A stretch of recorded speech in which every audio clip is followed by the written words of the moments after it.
नमस्कार दोस्तों, एक बार फिर से बहुत बहुत स्वागत है आपका तथा वास्तु के एक और एपिसोड के अंदर। तथा वास्तु एक ऐसा प्रोग्राम जहां पर हम लोगों ने आपको वास्तु के अलग अलग आयामों से परिचित करवाया है, अवगत कराया है और आपको ये भी बताया है कि ये एक सिर्फ मिथ नहीं है, ये एक साइंस है, विज्ञान है, जिसका पालन सदियों से, पुरातन समय से हम लोग करते आ रहे हैं। लेकिन हम इस मॉडर्न ज़माने के अंदर शायद वास्तु को भूल भी गए हैं और मेरा ख्याल कुछ कोशिश ऐसी भी चल रही है कि वास्तु को हम लोग एक ऐसी साइंस मानकर अलग की कर दें जिसमें शायद कोई महत्व नहीं, सिर्फ पैसे ही खर्च होते हैं और उसका कोई यूज़ हम लोग नहीं निकाल पाते। मॉडर्न ज़माने की शायद यही बदकिस्मती है कि पुरातन चीज़ों को वो नकारती जा रही है। लेकिन इस प्रोग्राम के ज़रिए हम लोगों ने ये कोशिश करी इस पुरातन विज्ञान को फिर से एक बार ज़िंदा करने की और आपको उन पहलुओं से इसको अवगत कराने की जो शायद आपके बहुत काम आ सकते हैं और आपके जीवन को भी परिवर्तित कर सकते हैं। आइए सबसे पहले मिल लेते हैं हमारे एक्सपर्ट आचार्य डॉक्टर विवेक पंचतत्व से। नमस्कार। प्रणाम जी। हाँ, ये आपने जो आज निदान प्रणाम हमें कहा, हर समय आप हर बार ऐसे ही शुरू करते हैं। सबसे पहले तो हमारे दर्शकों को निदान का अर्थ बताइए, क्या होता है? बिल्कुल बताता हूँ। देखिए, अच्छा बात है कि आपके माध्यम से आज सबको पता लगा कि मैं निदान प्रणाम क्यों कहता हूँ। अगर हम डिक्शनरी में खोजेंगे इसका सीधा अर्थ मिलेगा निदान का डायग्नोसिस, अगर हम डिक्शनरी में खोजेंगे जी। लेकिन अगर हम इसको थोड़ा गहराई से समझने की कोशिश करें, हम शब्द की वर्तनी कर दें, यानी शब्द को हम ब्रेक कर दें, एक ब्रेक्स में समझें, तो पहले नी आता है। नी एक ऐसा शब्द है जो किसी भी नकारात्मक शब्द के पहले लग जाए तो उसको वो नकारात्मक से सकारात्मक कर देता है, उसके अंदर पावर क्रिएट कर देता है। जैसे डर के आगे नी लगा दें तो क्या हो जाता है? निडर। तो डर का मतलब है कि आपके अंदर चिंता, शोक, परेशानी, घबराहट, और निडर का मतलब है ताकत। जी। अच्छा, फिर आ गया हमने दान मतलब हम कुछ देना चाहते हैं जी, हम दे रहे हैं। फिर प्रणाम मतलब मैं अपने प्राणों के आयाम से, यानी अपने बिल्कुल हृदय से, गहराई से आपको कुछ देना चाह रहा हूँ। क्या? आपके जीवन में शक्ति की राह हो। तो हम जो नी जो है वो आपके अंदर शक्ति पैदा करे, इसलिए हम निदान प्रणाम बोलते हैं कि हम नी का दान कर रहे हैं आपको, जो आपके जीवन में शक्ति लेके आए। बहुत खूब। तो एक शब्द का हमने आज संधि विच्छेद जान लिया और समझ लिया कि ये निदान का अर्थ क्या है। लेकिन इसी तरह से दो अक्षरों से एक साइंस और बनी है जिसका नाम है एस्ट्रो वास्तु। आज उसके बारे में कुछ गहराई से चर्चा करेंगे। हमने आचार्य जी ये देखा है कि वास्तु ही अकेला जो है, अगर किसी को आता हो तो वो इतने काम का नहीं, जबकि एस्ट्रोलॉजी अगर मिल जाए साथ में तो वो काम का बन जाता है। ऐसा क्यों? देखिए, हर चीज़ आपस में जुड़ी हुई है। हम जो वास्तु भी करते हैं तो वो बेसिकली हम सूर्य, चंद्रमा और पृथ्वी, इनके कॉम्बिनेशन से जो हमारे ऊपर पड़ने वाला असर है उसको हम ज़्यादा अच्छा समझते हैं हमारे घर पे। ठीक है। ज्योतिष की परिभाषा क्या है कि आकाशीय पिंडों का मानव शरीर पर पड़ने वाला असर और उससे संभावित घटनाओं की गणना को ज्योतिष कहते हैं। वास्तु का अर्थ क्या है कि हमारे रहने के स्थान पर, हमारे वास पर इन पिंडों का और उस रहने वाले व्यक्ति के ऊपर पड़ने वाली जो भी संभावित घटनाएं हैं उनको हम वास्तु से देखते हैं। अब जुड़े तो हैं ही, सूरज, चंद्रमा, पृथ्वी सब आपस में जुड़े हुए हैं, बाकी दूसरे ग्रह भी आपस में जुड़े हुए हैं। वास्तु में भी हम हर एक डायरेक्शन को किसी ग्रह के साथ ही जोड़ते हैं। जैसे नॉर्थ ईस्ट जो बहुत प्रोमिनेंट डायरेक्शन है उसको हम गुरु ग्रह से जोड़ते हैं, जुपिटर से जोड़ते हैं, और साथ में ये बहुत कम लोगों को पता है, हम वहीं से केतु को भी देखते हैं। अच्छा। केतु जो है वो प्रारब्ध का कारक है और जो भी हम कर्म करके आए हैं उसका फल देने वाला, बताने वाला कि क्या कार्य करके आए, केतु है। अगर किसी व्यक्ति के घर का नॉर्थ ईस्ट खराब है जी, तो आप बिल्कुल अच्छे से समझ लें कि केतु भी कुंडली में कहीं खराब जगह बैठा है। अच्छा। और अगर कुंडली में कहीं केतु खराब बैठा है तो आप समझ लें नॉर्थ ईस्ट में कुछ ना कुछ प्रॉब्लम मिलनी ही मिलनी है। बहुत खूब। हम लोगों ने ये देख लिया कि ये एक पुरातन साइंस कहकर जिसको हम नकार देते हैं वो हमारे जीवन के अंदर एक बहुत अहम रोल प्ले करता है। अगर आप केवल एस्ट्रोलॉजी कराते आए हैं, केवल अपनी सिर्फ कुंडलियों को चेक कराते आए हैं और उसमें ग्रह दशा अपनी चेक करवाते आए हैं, तो आप अधूरे ज्ञान की इनपुट लेते आए हैं। आपके जीवन में जो कुछ भी घटित हो रहा है उसका कहीं ना कहीं निवारण वास्तु में भी छुपा है। ऐसा हम लोग आचार्य जी से और ज़्यादा बेहतर तरीके से समझने की कोशिश करेंगे केवल आप ही के लिए। आचार्य जी, ये भी देखा जाता है कई दफ़ा कि हम लोग जिस परिस्थिति में रह रहे होते हैं वो वास्तु के अनुकूल तो नहीं होती, लेकिन फिर भी हमारे को फल दे रही होती है। क्या इसके पीछे हमारी कुंडलियों का असर रहता है? बेशक। देखिए, मेरी आज की परिस्थिति मेरे पिछले कर्मों के अनुसार है, ठीक जी। है। अब जीवन सतत चलता है और ऊपर नीचे चलता रहता है, कभी अच्छा कभी बुरा, कभी अच्छा कभी बुरा। जीवन का चलने का यही तरीका ही है। अगर वो सीधा ही सीधा चलता रहता मतलब जीवन खत्म है। जी। और अक्सर जब हम अच्छे समय में होते हैं, अच्छा समय होता है, तो अब समय अच्छा है, वास्तु खराब भी है, तो उसका इफेक्ट इतना नहीं मेरे को आ रहा है। या ये हो सकता है कि समय मेरा अच्छा है, मेरे को उस समय में मैंने अगर फॉर एन एग्जाम्पल 100% मेरा अगर पोटेंशियल निकल के आना चाहिए था, वास्तु की वजह से वो 70% निकल के आ रहा है, स्टिल आई एम हैप्पी, मुझे कोई तकलीफ नहीं हो रही है। प्रॉब्लम कब होती है? जब समय खराब आता है। मैं अक्सर एक उदाहरण सबको देता हूँ। एक व्यक्ति है, रोज ड्रिंक करके गाड़ी चला के घर चला जाता है और उसे कुछ नहीं होता है, ठीक है। पर इसका तात्पर्य ये नहीं है कि शराब पी के गाड़ी चलाना सही है। अब एक व्यक्ति है जो बिल्कुल कुछ नहीं करता है, सीट बेल्ट भी लगाता है, गाड़ी भी चलाता है, सब कुछ ठीक ठाक करता है, तो इन दोनों में से कौन ज्यादा सेफ जोन में है किसी भी अनिश्चित घटना के लिए? तो सबसे ज्यादा सेफ जोन में वो व्यक्ति जिसने अपने आप को प्रोटेक्टेड रखा हुआ है। जी। अब सबसे ज़्यादा वनरेबल कौन है? जिसके पास कोई प्रोटेक्शन नहीं है, उसने सीट बेल्ट भी नहीं लगा रखी है, ड्रिंक भी कर रखी है, गाड़ी भी वो वैसे ही चला रहा है। तो जब भी कोई ऐसी अनिश्चित घटना आएगी तो सबसे ज़्यादा प्रॉब्लम किससे होगी? जो वनरेबल कंडीशन में है। तो हम अगर वनरेबल कंडीशन में हैं तो उसका तात्पर्य ये नहीं है कि अगर सब कुछ ठीक ठाक चल रहा है तो वो वनरेबल कंडीशन कभी मुझे प्रॉब्लम नहीं देगी। जब प्रॉब्लम आएगी तो उस वनरेबल कंडीशन की वजह से प्रॉब्लम का इफेक्ट मेरे पास ज़्यादा आएगा। रादर अगर मैं प्रोटेक्टेड हूं तो कम आएगा। ये हमको कोरोना ने बहुत अच्छे से सिखाया है। कोरोना काल ने सबको सिखा दिया बहुत अच्छे से कि अगर आपने प्रोटेक्शन ली है तो आपको कोरोना ने कम परेशान किया है। आपका इम्यून अगर अच्छा है तो आप कम परेशान है, अगर आपके पास प्रोटेक्शन नहीं है, इम्यून वीक है, तो आप सबसे ज़्यादा परेशान है। सो ये चर्चा हम लोगों ने जो करी आचार्य जी से, उसमें ये जाना कि हमारी जो पुरातन साइंस है, विज्ञान है, वो बहुत काम की है दोस्तों।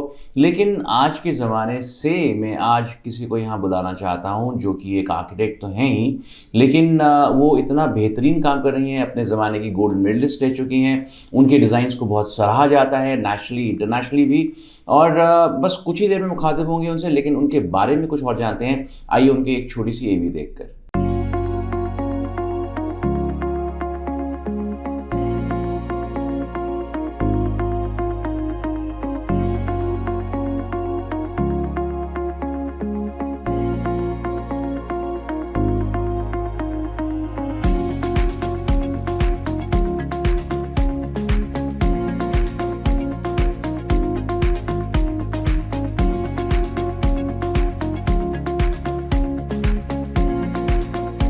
अभी जो AV हमने देखी उसमें हमने जाना कि मोनिका ओबरॉय मैम जो काम करती हैं वो कितना खास, कितना बेहतरीन है।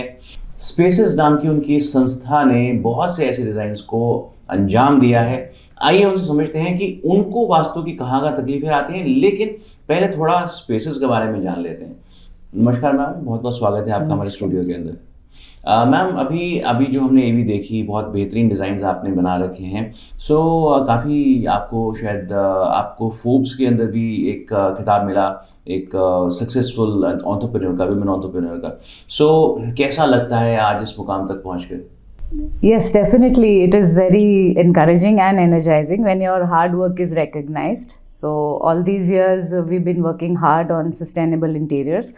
और आज जब दुनिया में बीमारी बढ़ गई है, परेशानी बढ़ गई है, स्ट्रेस बहुत है, तो अब लोगों को समझ में आने लगा है कि क्या ज़रूरत है, क्या अहमियत है अच्छे घरों की, अच्छे एनवायरनमेंट की। घर क्या, office, I mean, that enclosure where you live, I mean, it could be a small, it could be starting from your room or your washroom, then your home, then your society, your city, town. तो हम किस लिए सारी भाग दौड़ कर रहे हैं? हम जहाँ जिस एनवायरनमेंट में रहते हैं वो अच्छा होगा तो definitely it affects our well being. तो I mean, that's बहुत सही कहा मैम ने। हम शांति के लिए सभी चीज़ें करते हैं, सुकून के लिए सभी चीज़ें करते हैं, हमारे को एक आनंद की स्थिति में रहना अच्छा लगता है स्वाभाविक तौर पे, तो इसीलिए सब चीज़ें हम करते भी हैं। तो मैम जैसे आप इतने मॉडर्न डिज़ाइंस आपने बनाए हैं और तो इन मॉडर्न डिज़ाइंस के चलते कहीं वास्तु का जिक्र होता है? वास्तु का डेफिनेटली जिक्र होता है। I mean I have clients who से कि हम इसमें बिलीव नहीं करते हैं, लेकिन अब उनको कौन मतलब बताना थोड़ा वो लगता है कि वास्तु अलग से कुछ नहीं है। I mean as an architect I know, हमने हिस्ट्री ऑफ आर्किटेक्चर पढ़ी है, so in that history of architect world history, उसमें Hindu architecture is one part of that world history of architecture. And according to Hindu architecture वास्तुकला architecture को का नाम ही वास्तुकला है। जी जी जी। तो अब हमें अगर वैदिक उसमें सेंस में देखूं तो हम वास्तुशास्त्री हैं, बट अगर मैं आज अपने आप को वास्तुशास्त्र बोलूँगी तो लोगों को लगेगा ये तो वास्तु वाले हो गए। नए ज़माने की बात करें। हाँ, तो वास्तु को लोग वहम के साथ भी जोड़ते हैं, जो कि बिल्कुल गलत है। वास्तु एक साइंस है and as an architect I also firmly believe, and जो कुछ और मेरे डाउट्स हैं वो सर क्लियर करेंगे, बिकॉज कुछ चीज़ें ऐसी हैं जो हमें भी समझ में नहीं आती। I mean why they are into जी जी जी बिल्कुल। Building construction. इसीलिए हम लोग एक्सपर्ट्स को बुलाते हैं ताकि ऑन ग्राउंड जो फेस करते हैं, जो फैक्ट्स वास्तु के विषय में जो वो जानते हैं, शायद और कोई नहीं जानता, ना मैं ना आप, जो हम घर बनवाते हैं तो डेफिनेटली नहीं जानते, बस ये जानते हैं कि वास्तु एक ऐसी साइंस होनी चाहिए जो घर के अंदर एक सुख और सौहार्द का वातावरण क्रिएट करे। सो मैम क्या प्रश्न है आपके आचार्य जी से? सर पहला तो प्रश्न ये है कि जो नॉन बिलीवर्स हैं, जो लोग बोलते हैं, अब जैसे for example I am making a house, अब लोग बोलते हैं साउथ वेस्ट एंट्री सही नहीं है, आपकी बैक लेन नॉर्थ ईस्ट है, नॉर्थ फेसिंग होना चाहिए, ईस्ट फेसिंग होना चाहिए। एंड बहुत से वास्तु जो एक्सपर्ट्स हैं वो मन में कुछ डर डाल देते हैं कि इसमें पैसे का नुकसान होगा, इसमें हेल्थ ख़राब हो जाएगी। अब लोग हमसे सवाल करते हैं कि भाई पूरी लेन में 20 घर हैं, तो अब क्या सभी के घरों में कलेश होने वाला है या सभी के नुकसान होने वाला है? ऐसा नहीं हो सकता है। तो उस वहाँ पे I mean we feel you know कि I mean we can not really relate it to reality. तो बहुत अच्छा प्रश्न किया आपने। देखिए इसको थोड़ा सा समझने की कोशिश करते हैं। बिल्कुल ठीक है, एक लेन में 20 घर हैं, सारे के सारे साउथ वेस्ट फेसिंग है और सबकी ज़िंदगी एक नहीं होगी। एक नहीं है, बिल्कुल। उसका सबसे बड़ा कारण है कि हम सब अलग अलग हैं, हम सबकी जो लाइफ पाथ है वो अलग है। बिल्कुल। हम सब ने जो भी कर्म किए हैं वो कुछ अलग किए हैं, कुछ ऐसे भी किए। देखो आज अगर हम सब एक 20 घर की एक लेन है, उसमें सब हम साथ रहते हैं, तो मतलब हम सब ने कुछ तो ऐसा किया है कि हम एक लेन में हैं, एक किस्म के घर में रहते हैं, एक ही किस्म का एनवायरनमेंट या एक ही किस्म की चीज़ों को हम देख रहे हैं या शेयर कर रहे हैं।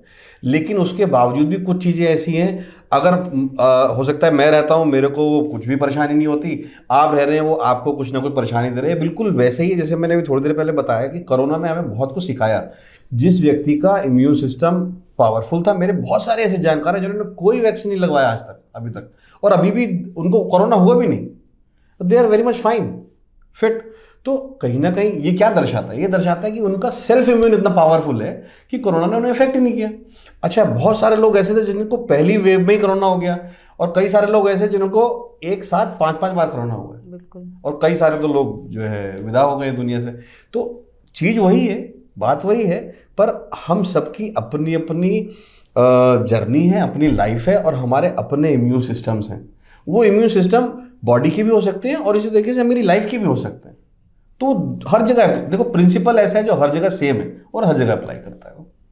तो जैसे अगर आप हमें सजेस्ट करें कि यहाँ पे नॉर्थ ईस्ट में टॉयलेट है, इसको तोड़वा दीजिए, इसको बंद करा दीजिए, तो क्या इसको तोड़वाने से इंसान की परेशानी दूर हो जाती है? मैं आपको मैं कल ही एक उदाहरण दे रहा था किसी को, मैं आपको बड़ा अच्छा उदाहरण देता हूँ। देखिए नॉर्थ ईस्ट क्या है, जब हम वास्तु पुरुष को देखते हैं, नॉर्थ ईस्ट वास्तु पुरुष का हेड है, सर, ठीक है। हम भी इंसान हैं, हमारे शरीर में सबसे इंपॉर्टेंट चीज़ क्या है? हमारा सर है, हमारा दिमाग है। क्या जब भी आपके दिमाग में कोई ऐसी बात पॉल्यूट हो जाए, आपकी मनोस्थिति कैसी होती है, आप कैसे होते हैं, आपका शरीर किस तरीके से काम करता है? तो आपको क्या करना पड़ता है? दिमाग को साफ करना पड़ता है, वहाँ से वो चीज़ को हटाना पड़ता है। और नॉर्थ ईस्ट एक ऐसी एंट्री है जहां से प्योर एनर्जीज को अंदर आना है, इसीलिए कहते हैं उसे खुला रखें, उसे साफ रखें, इसीलिए बोला वहां पे भगवान को रखें जिससे कि उसको साफ रखा जा सके, जिसको हम व्यवहारिक तौर पे साफ कर दें। और उसका पूरा वैज्ञानिक आधार है क्यों है वो पॉजिटिव एंट्री वहां से, क्यों वहां से पॉजिटिव वाइब्रेशंस आती हैं। हम देखें सूर्य हमें अपनी जगह एक जगह स्टैंड स्टिल खड़ा हुआ है, पृथ्वी अपने एक्सिस पे 23.5 डिग्री झुकी हुई है। एक समय ऐसा आता है जब उसके लगभग 22.5 डिग्री से, यानी साउथ के एरिया से सन, जैसे आज के टाइम में सूर्य उगता है और साउथ में ही छुप जाता है। एक समय आता है जब वो नॉर्थ में चला जाता है सर, तो वो पृथ्वी के थोड़ा सा 22.5 डिग्री के ऊपर नीचे ट्रैवल करता है, और ट्रैवल सन नहीं करता, पृथ्वी ऐसे घूम रही है इसलिए हमें प्रतीत होता है। तो जो सन की रेजेज हैं उसका जो एंगल है जो पृथ्वी पर पड़ रहा है उससे एनर्जी का इफेक्ट आता है, नंबर 1। नंबर 2, अब इसको थोड़ा सा और इसको समझें। पृथ्वी के दोनों तरफ, एक तरफ नॉर्थ पोल है, एक तरफ साउथ पोल है। नॉर्थ को हम मैग्नेटिक, उसमें अगर हम देखें जोनों, तो नॉर्थ को हम पॉजिटिव मानते हैं और साउथ को नेगेटिव मानते हैं। सूर्य जब सुबह उगता है तो सूर्य की जो सबसे पहली किरण है वो अल्ट्रा वायलेट रेजेस होती है, जो सबसे ज़्यादा पावरफुल होती है। हर एक वैज्ञानिक ये कहता है कि सुबह सुबह हमें सूर्य की रोशनी ले लेनी चाहिए जिससे पावर मिले, तो वो पॉजिटिव हो गया। नॉर्थ पोल पॉजिटिव हो गया, सूरज का ईस्ट का साइड पॉजिटिव हो गया, बीच में क्या आता है, नॉर्थ ईस्ट, तो वो क्या हुआ, सुपर पॉजिटिव हो गया। दोनों की पॉजिटिविटी आपके पास घर में अंदर आए, इसलिए हम कहते हैं नॉर्थ ईस्ट खुला हो, वहाँ साफ हो, वहाँ टॉयलेट ना हो, वहाँ पर मंदिर बनाए, जिससे कि आपको ज़्यादा से ज़्यादा पॉजिटिव एनर्जी, आपके घर में जितनी पॉजिटिव एनर्जी होगी वो कौन ऑब्जर्व करेगा, आप ही ऑब्जर्व करोगे। यही इसके पीछे विज्ञान है। सर ये तो हो गई एनर्जीज की बात। एक और बात होती है कि नॉर्थ ईस्ट में टॉयलेट का मतलब है कि नॉर्थ ईस्ट में पिट है। हाँ जी, तो वो एक अलग एंगल है कि नॉर्थ ईस्ट में पिट नहीं होनी चाहिए। बिल्कुल। तो क्या है कि देखिए टॉयलेट क्या है, पहले के समय में अगर हम देखें तो घरों में टॉयलेट जैसी कोई चीज़ थी नहीं, ठीक है। धीरे धीरे वो हमारे घर के अंदर आने शुरू हुए, हमने बहुत कोने बनाने शुरू किए, आज तो हमारे कमरों के साथ जुड़े हुए हैं, ठीक है। तो जो टॉयलेट है वो कहीं ना कहीं वो क्या है, मतलब हमारे शरीर से वेस्ट जो बाहर निकल रहा है, एक नेगेटिव चीज़ है, तभी तो बाहर निकल रहा है, वरना बाहर निकलता ही क्यों, शरीर में ही रहता। तो वो जो नेगेटिव चीज़ है, और वहाँ पर नॉर्थ ईस्ट जहाँ से पॉजिटिव वाइब्रेशन अंदर आनी है और वो नेगेटिव वाइब्रेशंस के ऊपर से निकलेंगी, तो क्या वो पॉजिटिव रह पाएंगी, बिल्कुल नहीं रह पाएंगी। एक बहुत बड़ा उदाहरण है, हर महिला उस चीज़ को जानती है, एक बड़े भिगोने में थोड़ा सा नींबू पूरे दूध को फाड़ देता है। तो इसलिए थोड़ी सी गंदगी उस पॉजिटिव वाइब्रेशन को सबको खराब कर देती है। हमें क्या चाहिए, हमें सकारात्मक ऊर्जा चाहिए जो हमारे घर में बनी रहे, और अगर वो पिट है वहाँ पर, वो वहाँ से नेगेटिविटी हमें देती रहेगी। इसीलिए कहा जाता है कि उसको बंद कर दें, जिससे कि नेगेटिविटी जो जोन है वो क्लियर हो, साफ हो जाए। अब जो हमने क्लाइमेटोलॉजी पढ़ी है, I am talking about as I am talking like a technical architect, कि अगर मैं उसको आप वास्तु साइंस से रिलेट करूं कि किचन कहा जाता है साउथ ईस्ट में होनी चाहिए। अब मेरे हिसाब से साउथ ईस्ट में इसलिए होनी चाहिए कि मॉर्निंग लाइट है, तो लाइट किचन में आएगी, एंगल पे आती है, the sun's rays or UV rays होती हैं, दे आर एंटीसेप्टिक। एंड अब पुराने ज़माने में क्या था कि लेडीज़ घर से बाहर नहीं निकलती थी, तो ये शायद वास्तु पुरातत्व साइंस है, तो उनको बोला गया कि भाई आप सुबह खाना बनाएंगी, you will absorb the sun's rays and you will get vitamin D, and you know vitamin D is very important, more important for women. So मेरे हिसाब से इसलिए साउथ ईस्ट में किचन को स्थान दिया गया है। अब आज क्या है, आज तो हम लोग ना तो हम पूरा दिन खाना बना रहे हैं, और ना ही ऐसा कुछ है कि हमें घर से बाहर नहीं निकल रहे हैं, हमें तो हम पूरी छूट है, बाहर जाइए, धूप लीजिए। और अब साउथ ईस्ट में विंडो पॉसिबल नहीं है, but still there is a belief that you should face the east while cooking. अब ईस्ट में तो दीवार है, दीवार के साथ दूसरा घर है, उसके साथ तीसरा है, तो how, what sense does it make? बहुत बढ़िया बात पूछी है, मतलब ये ना बिल्कुल विज्ञान, प्योर साइंस आपने पूछा, बड़ा अच्छा है। कुछ चीज़ों को समझने की कोशिश करते हैं। हम अभी एक स्टूडियो में हैं, यहाँ पर भी डायरेक्शंस चारों तरफ हैं।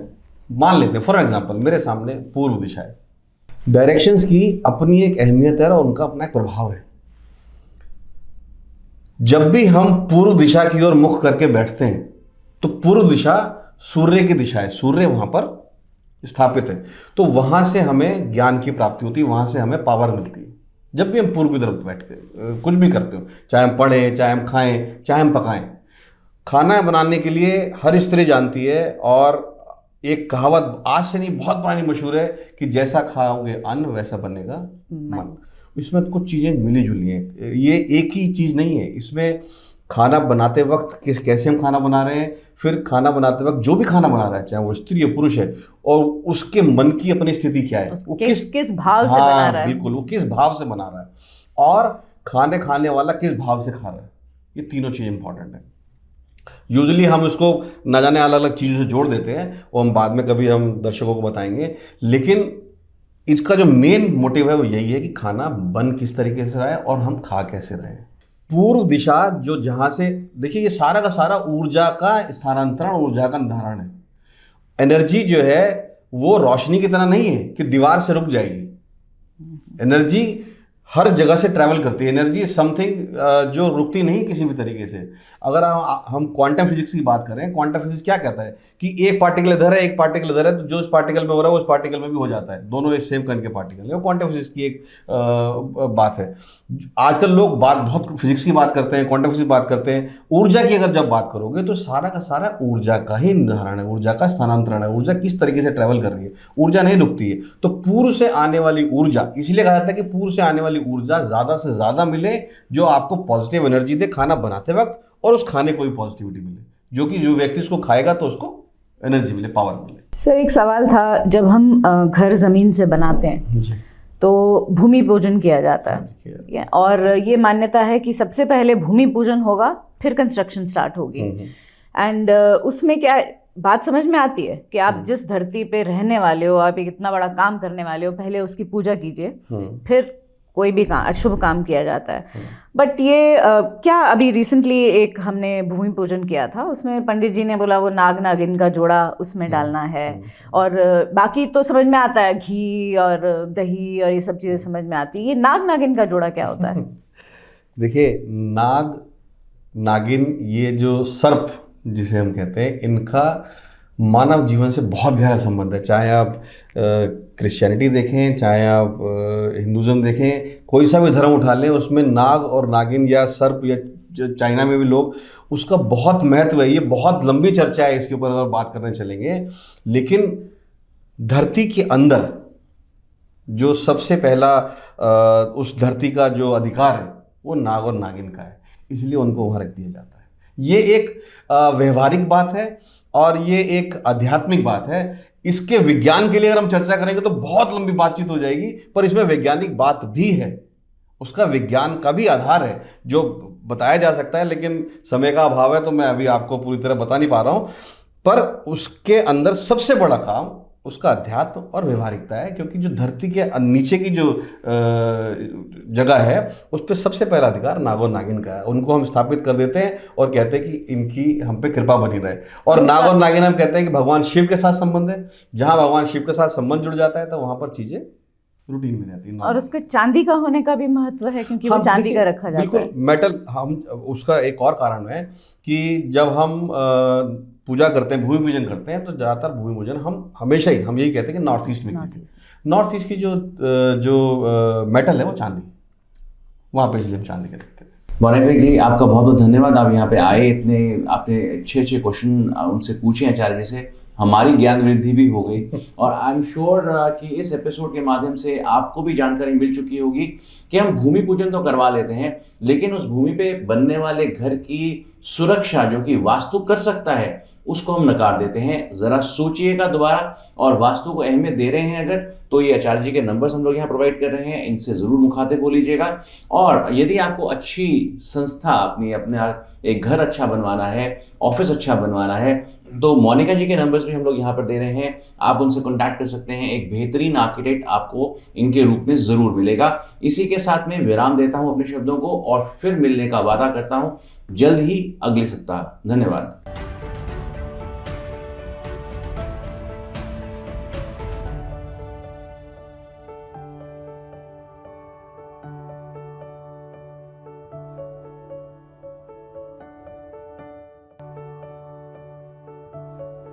निदान प्रणाम साथियों, मेरा नाम तनिष्क है, आपकी tarot card reader from the Nidaan. आइए देखते हैं ये जनवरी का तीसरा हफ्ता आप सबके लिए कैसे जाने वाला है। फायर साइंस यानी कि एरीज, लियो, सैजिटेरियस के लिए हफ्ता थोड़ा सा स्ट्रेसफुल है। आप लोगों को वर्क स्ट्रेस है जिसकी वजह से आप अपने पर्सनल लाइफ में भी काफ़ी स्ट्रेस ले रहे हैं। तो ध्यान दीजिए कि ये स्ट्रेस कहाँ कहाँ स्टोर हो रहा है। अगर ये स्ट्रेस आपके बेस पे स्टोर हो रहा है या बैक में स्टोर हो रहा है तो ये रूट चक्रा का स्ट्रेस है। अपने रूट चक्रा को क्लेंस कराएं या फिर करें और उसको फिर थोड़ा बैलेंस भी करें। अगर आपको ये स्ट्रेस हार्ट की तरफ फील हो रहा है तो आपको इमोशनल स्ट्रेस है। ये स्ट्रेस आपको किसी पर्सनल या लव लाइफ फ्रंट पे हो रहा है, तो इसको भी आप बैलेंस कर सकते हैं और अपने आप को क्लेंस भी कर सकते हैं। आइए देखते हैं कि वाटर साइंस का क्या हाल है। वाटर साइंस यानी कि कैंसर, पाइसेस एंड स्कॉर्पियो। आप लोगों के लिए हफ्ता फाइनेंशियली काफ़ी एक्सपेंसिव है। आप लोगों ने ऐसी ऐसी जगहें खर्चे करने की प्लानिंग कर रखी है जहाँ पे आपको लगेगा कि आपका बहुत एक्सपेंस हो गया है। कोई बात नहीं, अपने एक्सपेंसेस पे ध्यान दीजिए और एक चीज़ हमेशा याद रखिए कि जब भी कुछ ले रहे हो तो अपने आप से पूछिए क्या ये मेरी ज़रूरत है या फिर क्या ये मेरे लिए सिर्फ शौक की चीज़ है। उसी बेसिस पे आप अपने एक्सपेंसेस करिए। आइए देखते हैं अर्थ साइंस यानी कि वर्गो, कैप्रिकॉर्न और टॉरस का क्या हाल है।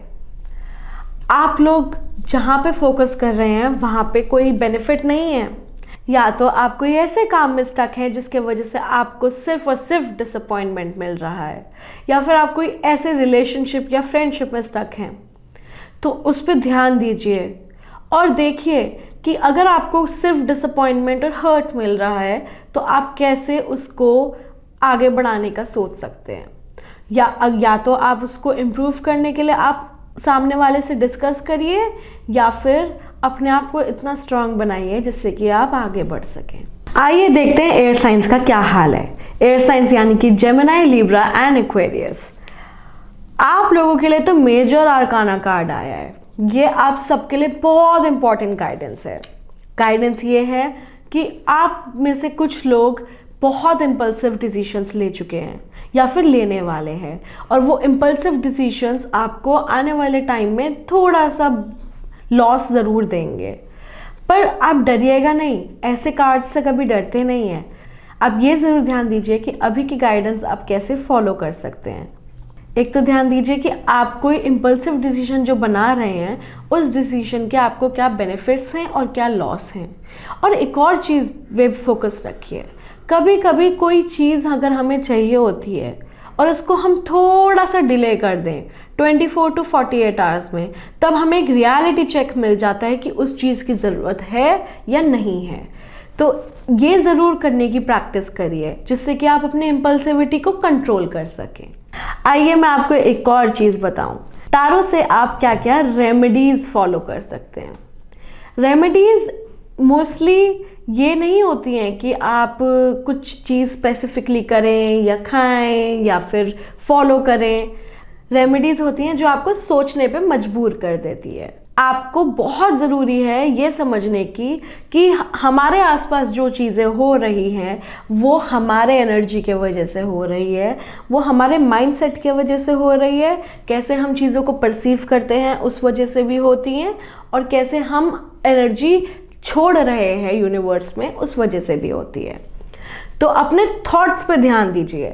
अगर आप कॉन्स्टेंटली नेगेटिवली सोच रहे हैं कि मेरे पास ये नहीं है, वो नहीं है, ये भी हो रहा है, वो भी हो रहा है, तो आप कॉन्स्टेंटली उसी एनर्जी को अट्रैक्ट कर रहे हैं। पर अगर आप उन थॉट्स को बताएं कि कोई बात नहीं है, आ जाएगा, आ रहा है और है, तो आप वही एनर्जी को अट्रैक्ट करेंगे। ऐसे आप जब चेंज करेंगे तो आपको रियलाइज़ होगा कि कैसे आपके माइंडसेट में डिफरेंस आया है और कैसे आप कैसी एनर्जी को अट्रैक्ट करने लग गए हैं। आपको चेंजेस कैसे दिखेंगे? आपको नए किस्म के लोग मिलने शुरू हो जाएंगे।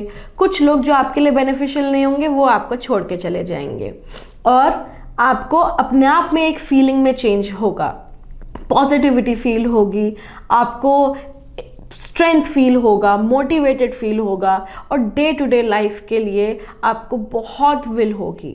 ये गाइडेंस अपनाइए और हमें ज़रूर बताइएगा कि आपके लिए कैसे चेंज लाया।